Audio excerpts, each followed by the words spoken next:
Begin by bending the paperclip as shown.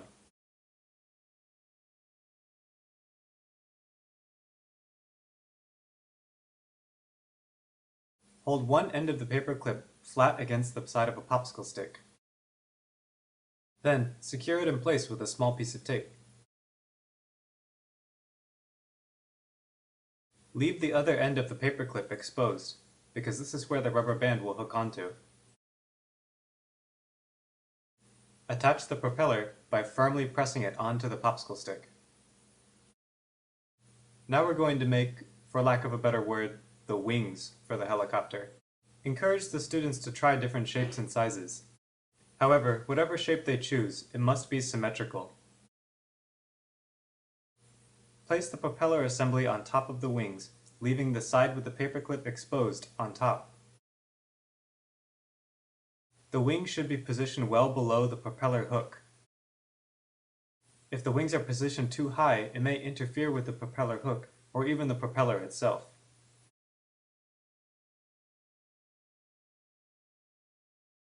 Use a small piece of tape to attach the wings to the propeller assembly. Here I see some tape sticking out over the edge of my wings, so I go ahead and fold it back so it doesn't interfere with the rubber band later. Fold a 6-inch piece of sport rubber in half.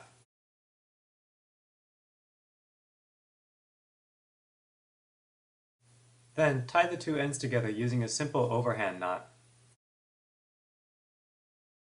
This knot works well because it will let us adjust the size of the rubber band.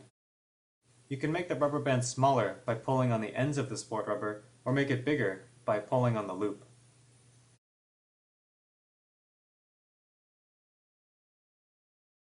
Hook the rubber band onto the paperclip and the propeller hook.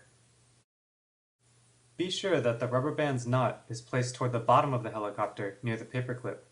If it's elsewhere, the rubber band will not unwind rapidly.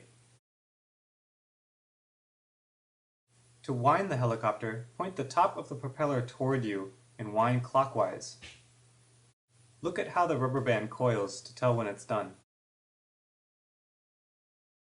After the rubber band becomes completely coiled, it will begin to coil in on itself again.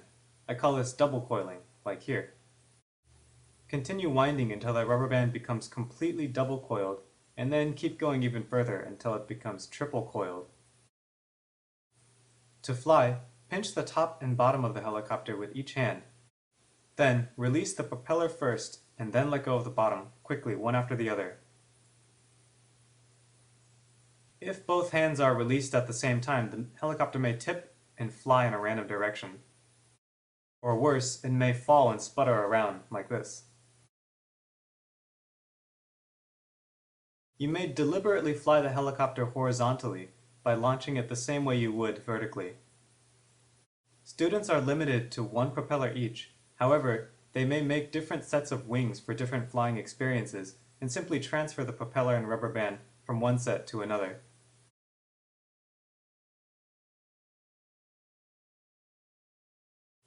The hurdle that I see most students struggling with is how to fly the helicopter. Tell them it takes a little practice. The most common errors I see are the students releasing their hands at the same time, releasing their hands one after the other, but not quickly enough, and simply not winding the propeller as much as needed. Another problem that I encounter is a slow propeller.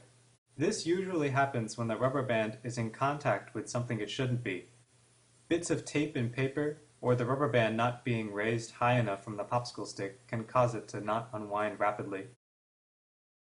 In terms of constructing the helicopter, students usually need help with tying the rubber band and attaching it to the helicopter. Finally, keep the helicopters away from things like buildings and trees. That's it. I hope you enjoyed this Instructable.